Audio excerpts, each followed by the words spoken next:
उपवासासाठी एकदम असे कुरुम कुरुम बाहेरून क्रिस्पी आणि आतून सॉफ्ट असे जे साबुदाणा वडा आहे तुम्हाला पण बनायचं आहे का? तर मित्रांनो आज आपण बनवत आहे गरमागरम असे साबुदाणा वडा जे की आहेत एकदम सॉफ्ट आतून आणि त्यासोबतच एकदम क्रिस्पी बाहेरून. आता सध्याला नवरात्रीचा जे दिवस आहेत ते चालू आहेत. सर्वांचे उपवास चालू असणार आहेत किंवा नॉर्मल उपवासाला सुद्धा हे तुम्ही साबुवडे जे आहेत तुम्ही घरात बनवू शकताय. खूपच सिंपल अशी ही रेसिपी आहे. फक्त 5 मिनिटामध्ये ही जी आहे रेसिपी पूर्ण तयार होते. आणि ह्याच्यामध्ये जे आहेत मोजकेच सामग्री जी आहे ती आपण यूज केलेली आहे. तर मित्रांनो पूर्ण व्हिडिओ नक्कीच बघा आणि व्हिडिओ आवडल्यास आपल्या चॅनलला सबस्क्राईब करा. तर सर्वात पहिलं आपण घेणार आहोत साबुदाणा. तर मित्रांनो आपण जो साबुदाणा घेतला आहे तो आपण 1 किलो जो आहे तो साबुदाणा घेतलेला आहे. आणि हा साबुदाणा आपण रात्रीच्याला भिजू घातलेला आहे. सकाळी जो आहे हा असा मस्तपैकी जो आहे साबुदाणा फुगलेला दिसतोय तुम्हाला. सुटसुटीत जो आहे तो साबुदाणा झालेला आहे. आपल्याला साबुदाण्यामध्ये पाण्याचा जे अंदाज आहे ते बरोबर घ्यायचं आहे, कारण जेणेकरून साबुदाणा फुगावं पण जो ओला पण राहू नये याची काळजी घ्या. त्यानंतर मित्रांनो आपण घेणार आहोत बटाटे. आता हे जे बटाटे आहेत ते युजुअली लोकं लहान यूज करतात, पण आपण इथं मोठे यूज करतो आहे, कारण ह्याच्यामध्ये स्टार्चचे प्रमाण हे जास्त असतं. त्यामुळं आम्ही सजेस्ट करू की तुम्ही जे बटाटे आहेत ते जरा मोठेच वापरा आणि जेणेकरून तुमचं कामही वाचेल आणि बटाटा जो आहे त्यामध्ये स्टार्च असल्यामुळे वडे जे आहेत ते क्रिस्पी देखील होतील. तर मित्रांनो आता आपण जे बटाटे आहेत त्याला चांगलं गरम पाण्यामध्ये शिजवून घेतल्यानंतरनं स्वच्छ धुवून साफ करून त्याला चांगलं जे त्याचं कवर आहे ते काढून आपण जे आपला साबुदाणा आहे त्यामध्ये बारीक बारीक जे आहे असं कापून त्याला चांगलं मिक्स करायचं आहे. त्यासाठी पहिलं बटाट्याला जे आहे सुरीने म्हणजे असं बारीक बारीक पीस करा, जेणेकरून तुम्हाला जेव्हा त्याला मिक्स करायला लागेल हाताने तेव्हा जास्त जे वेळ लागणार नाही आणि इझिली जे आहे ते मॅश होईल आपल्या साबुदाण्यासोबत. तर मित्रांनो इथं जे बटाटे आपण घेणार आहे तर 1 किलो साबुदाण्यासाठी जवळजवळ आपण इथं पाव किलो जे आहेत ते बटाटे आपण वापरणार आहोत. तुम्ही इथं कमी जास्त तुमच्या आवडीनुसार ते बटाटेसुद्धा वापरू शकता. पण एक काळजी घ्या की बटाटे तुम्ही जेवढे जास्त वापरणार तेवढे जास्त तेल जे आहे ते सोक केलं जाणार आहे तुमच्या शाबू वड्यामध्ये. आणि मित्रांनो साबुदाणा वडामध्ये जे आहेत बटाटे हे असले तर चांगलेच लागणार आहेत, कारण जेणेकरून तुम्हाला जे बटाट्याची चव आहे ती साबुदाण्यामध्ये चांगली येणार आहे आणि त्यासोबतच वडा आणखीन क्रिस्पीसुद्धा होतो. तर आता आपण जे आहे यामध्ये मिरच्या घालणार आहे बारीक बारीक करून. तर इथं जे आहे तुम्ही मिरच्याची पेस्टसुद्धा करू शकता. पण जर मिरच्या अधिकच जास्त तिखट असतील तर तुम्ही अशा प्रकारे जे आहेत मिरच्याला बारीक बारीक तुकडे करून टाकू शकता. कारण पेस्ट केल्यास जी साबुदाणा वडा आहे तो अजून जास्त तिखट होऊ शकतो. आणि हे असं खाण्यामध्ये जे आहे ती वेगळीच चव आहे. जेणेकरून तुम्हाला एक टेक्स्चरला चांगलं असं जे तुम्हाला क्रंच येतो मिरचीचं आणि जी मिरच्या आहेत ती क्रिस्पी होतात वड्यामध्ये तळल्यामुळं. तर तुम्ही आहे ही जी पद्धत आहे एकदा ट्राय करून बघू शकताय किंवा तुमचं जर नॉर्मली जर तुम्हाला पेस्ट केलेल्या मिरच्या आवडत असतील तर तुम्ही त्या रेग्युलरसुद्धा तुमच्या करून बघू शकताय. पण इथं मित्रांनो जेव्हा तुम्ही मिरची जी आहे बारीक बारीक करा, लई पण बारीक नसावे, खायला असं चवीला फोड यावे असं करा. पण जेव्हा तुम्हाला ह्याला साबुदाणा वड्याच्या मिक्सरमध्ये मिक्स करायचं आहे त्यानुसार ते ब्लाइंड होईल असं तुम्हाला जे आहे इथं हे जे काप करायचे आहेत. तर आता मित्रांनो आपण तुमच्या चवीनुसार जे आहे तुम्ही तर मीठ टाकू शकताय. त्यानंतर ह्याच्यावरती आपण जे भाजलेले शेंगदाणे आहेत ह्याला आपण तुम्हाला पावडर करून घ्यायची आहे व ते शेंगदाणे जे आहेत तुम्ही भाजून घ्या चांगलं आणि त्यानंतर ह्याला एक बारीक पावडर करा, जेणेकरून ते जे आहेत ह्या मिक्सरमध्ये चांगलं मिक्स होणार आहे. आणि नंतरनं जे आहे हे जो सर्व मिक्सर आहे साबुदाणा, बटाटा, शेंगदाणा ह्याला चांगल्यापैकी जे आहे तुम्ही मिक्स करा. तर आता मित्रांनो हे जो आपलं मिक्सर आहे या मिक्सरला चांगलंच तुम्ही जे आहे मिक्स करा, जेणेकरून हे जे मिक्सर आहे ते एक प्रकारे ब्लाइंड होईल आणि जी चव आहे प्रत्येक गोष्टीची चव जी आहे म्हणजे मिरची असेल, शेंगदाणा असेल, बटाटा असेल, याची चव जी आहे ती तुम्हाला एक समान येईल.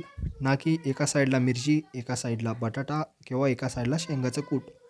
तर त्यामुळे जे आहे याला जे आहे तुम्ही चांगलं मिक्स करा, जेणेकरून तुम्हाला जेव्हा खाताना जे आहे सगळ्याची टेस्ट जी आहे एकदम येईल. ह्याला जे आहे चांगलं मिक्स करा, भरपूर असं ताकद लावा. मिक्स करताना जर तुम्ही एक चांगला असा थाळा वापरला तर एक चांगली गोष्ट होईल, जेणेकरून तुम्हाला ह्याला चांगलं मिक्स करता येईल, जास्त ताकद लावून मिक्स करता येईल आणि असं केल्यामुळं तुम्हाला खूप इझीसुद्धा पडेल. आता ह्याला जे तुम्ही मिक्स केलं आहे तेव्हा मिक्स केल्यानंतरनं ह्याला तुम्ही थोडीशी 5-10 मिनिटाची विश्रांती देऊ शकताय, जेणेकरून ते अजून चांगलं जे आहे एकत्र व्हायला मदत होईल. आणि त्यानंतर जे आहे तुम्हाला हे जे बारीक बारीक जे गोळे आहेत ते करायचे आहेत. आता इथं जे गोळे आपण बनवतो आहे ते नॉर्मल साईजचे बनवतो आहे, जेणेकरून जे खायला तुम्हाला खूप इझी होणार आहे. आता तुम्ही बघू शकताय आपल्या जे गोळा आहे तो आपण घेतलेला आहे आणि आता हा गोळा जो आहे तुम्हाला मस्तपैकी रोल करायचा आहे. आता इथं तुम्ही थोडंसं हाताला तेलसुद्धा लावू शकताय जर तुम्ही हे नवीन करत असाल, किंवा जर तुम्ही परफेक्ट असाल तर तुमचं परफेक्टमध्ये असं सुद्धा जो आहे न चिटकता साबुदाण्याचा जो मिक्सरचा वडा आहे तो असा होऊ शकतो. तर तुम्ही तुमच्या साईजनुसार बनवा. पण जर तुम्हाला जर आतून मऊ आणि त्यासोबतच वरून क्रिस्पी साबुदाणा वडा पाहिजे असेल तर तुम्ही नक्कीच जे आहे साबुदाणा वडा मीडियम साईजचा बनवा. तुम्ही जर लहान मीडियम साईजचे जर गोळे केलात तर तुम्हाला जो वडा आहे तो आतून एकदम सॉफ्ट आणि बाहेरून क्रिस्पी अशा प्रकारे भेटणार आहे. जर तुम्हाला वडा खूपच जास्त आतूनसुद्धा क्रिस्पी पाहिजे असेल तर तुम्ही जो वडा आहे तो पसरत बनवा आणि चपटा बनवा, जेणेकरून तो चांगला फ्राय होईल. आणि जर तुम्हाला वडा जास्त बाहेरून क्रिस्पी नको असेल आणि सॉफ्ट आवडत असेल तर तुम्ही त्याला जाड बनवा, जेणेकरून तो आतून सॉफ्ट भरपूर असं चविष्ट राहील. तर आता जे आहे मित्रांनो आपल्याला तेल गरम करायला ठेवायचं आहे कढईमध्ये. तर तेल जे आहे तुम्हाला स्टार्टिंगला एकदम असं गरम हाय फ्लेमवरती ठेवायचं आहे, जेणेकरून जे तेल आहे पूर्ण अशा प्रकारे जे आहे तापणार आहे.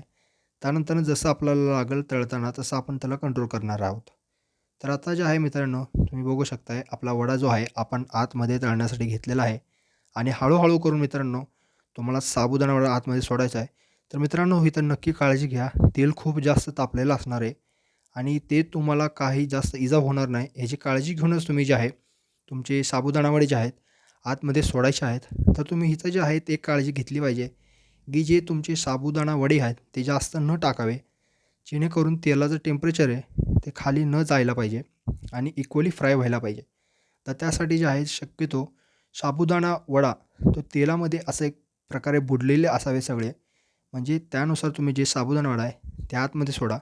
कुठला साबुदाणा वडा जास्त करून बाहेर नसावं, म्हणजे तुम्हाला कळेल की तो तुमचे वडे जे आहेत तुम्ही जास्त आतमध्ये टाकलेले आहेत. तर तसं न टाकता शक्यतो जे आहेत तुम्ही तुमचे वडे तेलाच्या आतमध्ये राहतील ह्याची काळजी घ्या आणि एकाच टायमाला भरपूर न तळता थोडे थोडे तळा. तर आता स्टार्टिंगला जे आहेत आपल्याला मित्रांनो हे साबुदाणा वड्याला अजिबात हात लावायचा नाही. असंच जे आहे चांगलं एक 5-10 मिनटं जोपर्यंत ते वडे एकमेकांपासून सेपरेट होत नाहीत किंवा त्यांना रंग येत नाही तोपर्यंत हात लावायचा नाही, जेणेकरून ते तुटणार नाहीत. आणि त्यानंतर जे आहे ते एकदा कलर आला ब्राऊन की तुम्ही त्याला आलटी पलटी मारू शकताय आणि असा चांगला ब्राऊन रंग येईपर्यंत तुम्ही ह्याला फ्राय करू शकताय. जर तुम्हाला जास्त क्रिस्पी आवडत असेल तर तुम्ही त्याला अजून जास्त वेळ तळा, जेणेकरून ते क्रिस्पी होईल. आणि जर तुम्हाला जास्त सॉफ्ट आवडत असेल तर तुम्ही त्याला खूप कमी वेळापर्यंतच फ्राय करू शकता, जेणेकरून ते जे आहे आतून जे आहे सॉफ्ट राहतील. तळून झाल्यानंतर सुद्धा मित्रांनो जे वडा आहेत तुम्ही इथं काळजी घेतली पाहिजे. तेल जे तुम्ही आहे ते चांगल्या प्रकारे नितळा, जेणेकरून तेल जास्त येणार नाही साबू वड्यासोबत. आणि ते करतानासुद्धा काळजी घ्या, जेणेकरून तुम्हाला इजा होणार नाही तेलापासून. तर मित्रांनो आता तुम्ही बघू शकताय आपला साबुदाणा वडा किती चविष्ट झालेला दिसतोय तुम्हाला. तुम्हाला नुसतं साबुदाणा बघूनच तुम्हाला कंट्रोल होणार नाही, इतका सुंदर असा आपला साबुदाणा वडा तयार झालेला आहे. तुम्ही बघू शकताय बाहेरून क्रिस्पी असा एक नंबर गोल्डन कलर जे आहे आपल्या साबुदाणा वड्याला आलेला आहे. तर मित्रांनो तुम्ही ह्याच्यासोबत जी गोड चटणी काकडीची आहे ते सुद्धा बनवू शकताय, खूप इझी आहे. आणि आपला साबुदाणा वड्यासोबत ती जी आहे एक नंबर अशी चव लागणार आहे. तर गोड आणि तुम्हाला जर सॉल्टी आवडत असेल सॉल्टी पण बनवू शकताय. तर तुम्ही आता आपण बघू शकतोय आपण आपला साबुदाणा वड्याची बाईट घेत आहोत.